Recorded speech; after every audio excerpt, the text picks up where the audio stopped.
Black Phone 2 is the Ethan Hawke mega blockbuster thriller.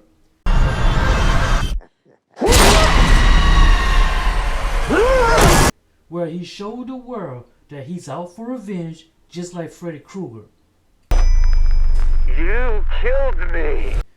We will dive into a movie review and we provide some tips and strategy of how to survive from the psycho killer grabber in Black Phone 2. The dead is just a word.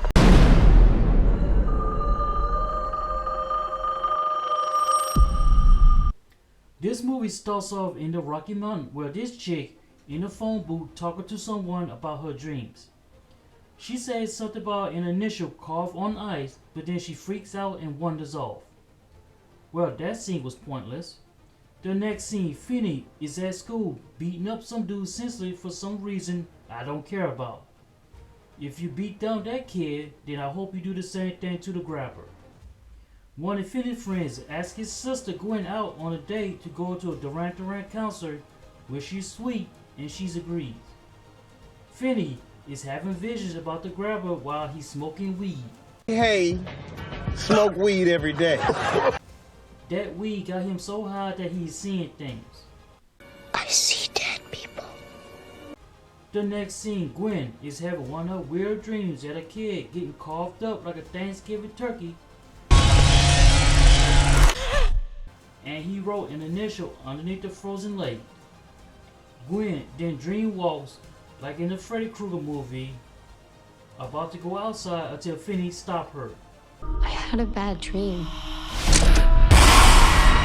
It was about missing kids. The exact same thing happened in the movie Weapons, where the kids just get up from bed, open the door, walk out, and go out in the wild. Every kid woke up, got out of bed, walked downstairs, and into the dark. They never came back. Finney coming from the store and hears a payphone ring, which she answers, which no one says anything.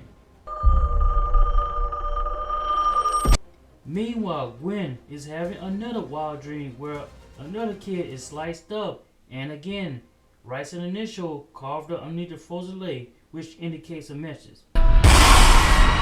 It was about missing kids.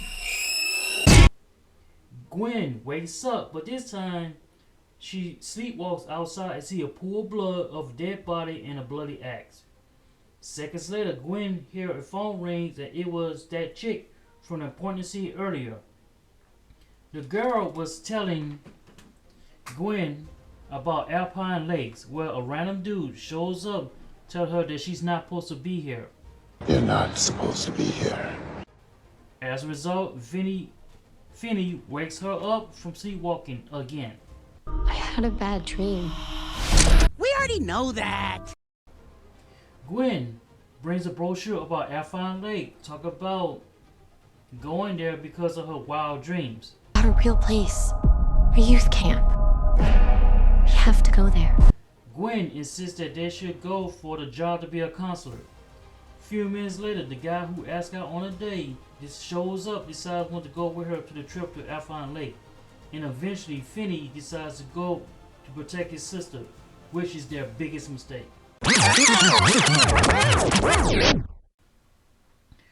Alright, one of the things that caught my attention is the initial carved underneath the ice.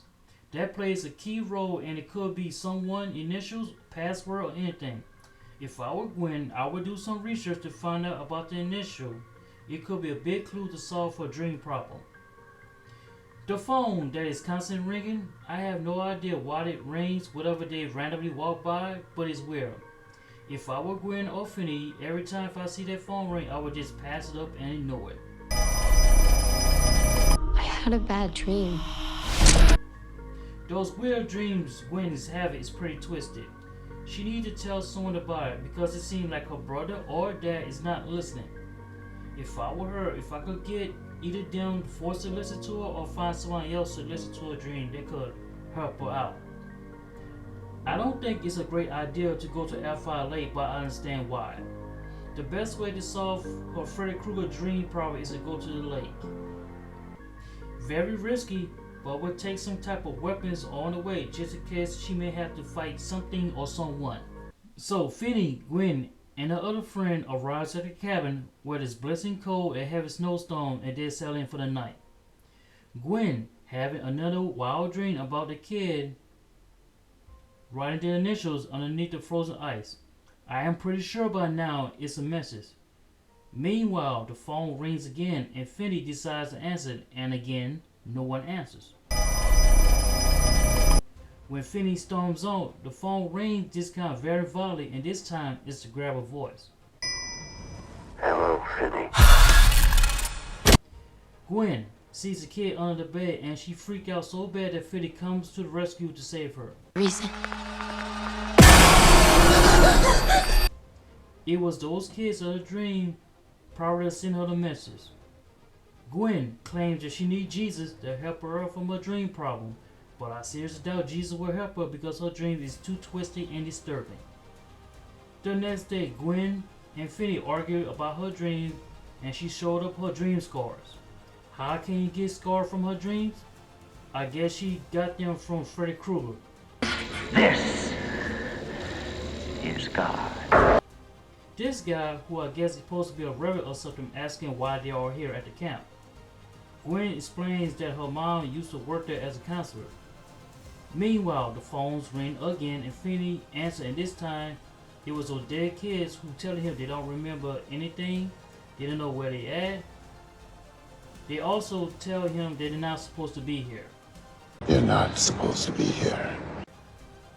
Gwen and her other friend goes to the Christian couple about what happened to the area, but they do not want to talk about it except the Christian stuff. Gwen then again have another dream and she see the same girl from the beginning of a movie earlier, and she see the dead kids again, but this time she decides to wander off in the woods with one of the dead kids. I had a bad dream. We already know that. Okay, someone needs to start paying attention to Gwen. She's been wandering off in her dream and that could cost her life one of these days. She's already been scratched up a bit in her dreams. Wherever she goes to the street, someone needs to be with her at all times or she would end up dead, just like in Freddy Krueger movies. You killed me. Finney hears the Grabber voice, which means he has a major problem and it's time to take matters to their own hands. One of the things he needs to do, he needs to protect his sister and closest friend, because I am pretty sure the Grabber is coming to collect bodies for what he did in the first movie.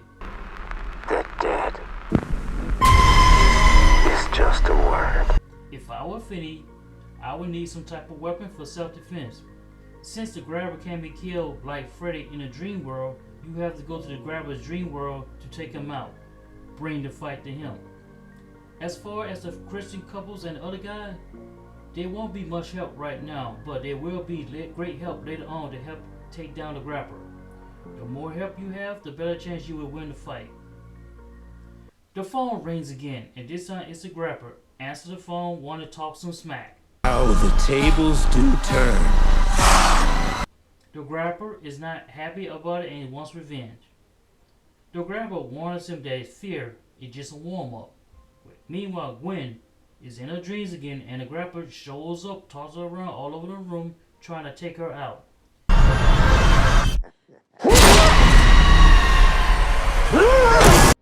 The Grabber wants to play Tom and Jerry with her with an axe. Finney then comes to save the day, and now everyone knows that it's real.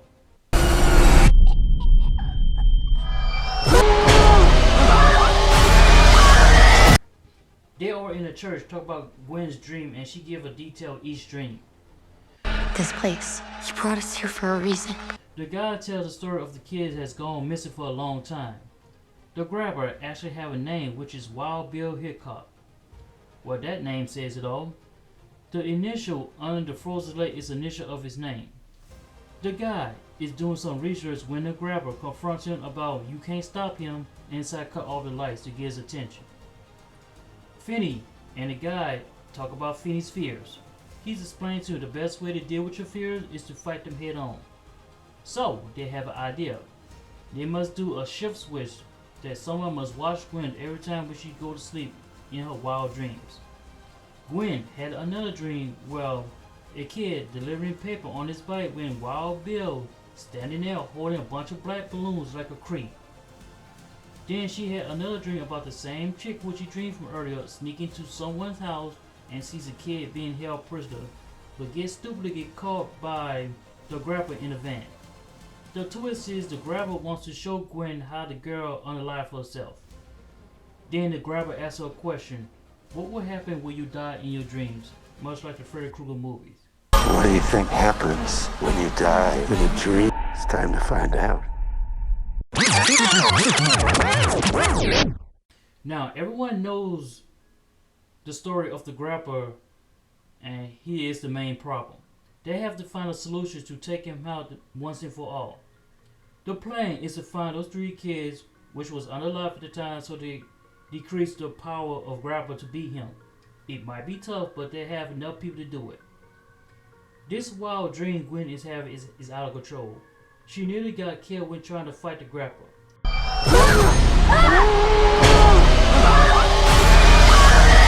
If I were them, I would boil some hot water and we'll throw it at her whenever she can't wake up from a wild dream. That way she won't get tossed around all over the room.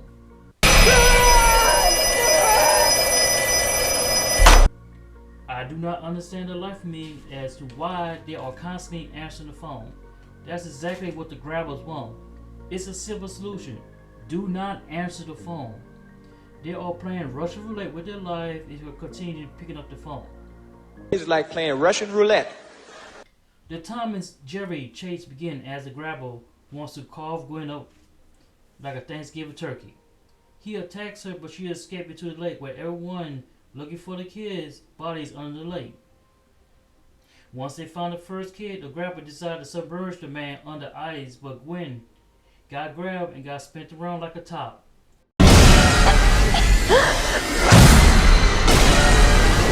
Few minutes later, Gwen decides to fight back and give him a headbutt.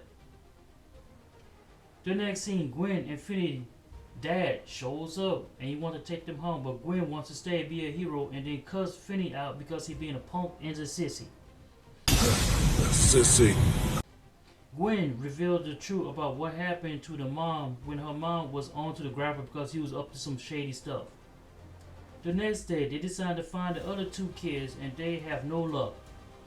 Gwen decided to have another dream, fall asleep again and see the Grabber figure skating like Nancy Kerrigan and attack one guy.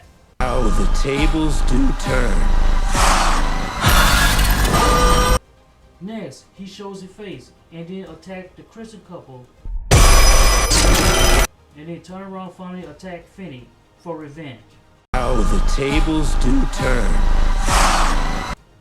As a result, they found the other 2 kids and beat the Grabber to submission and tossed him into the lake to freeze his behind to death. You killed him. He deserved to die. The next scene, the phone rings again and it was Gwen's mom wanting to thank her for freeing the kids and the movie ends. I have to say, Gwen, you screwed up. You know you don't f***ed up, right? Your dreams dragged Finney and everyone else into your problems.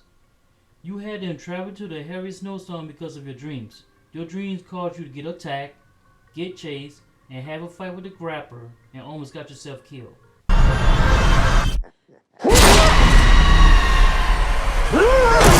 You also involved people who think you were crazy at the time, but they decided to help you because they want to do it safe for the kids.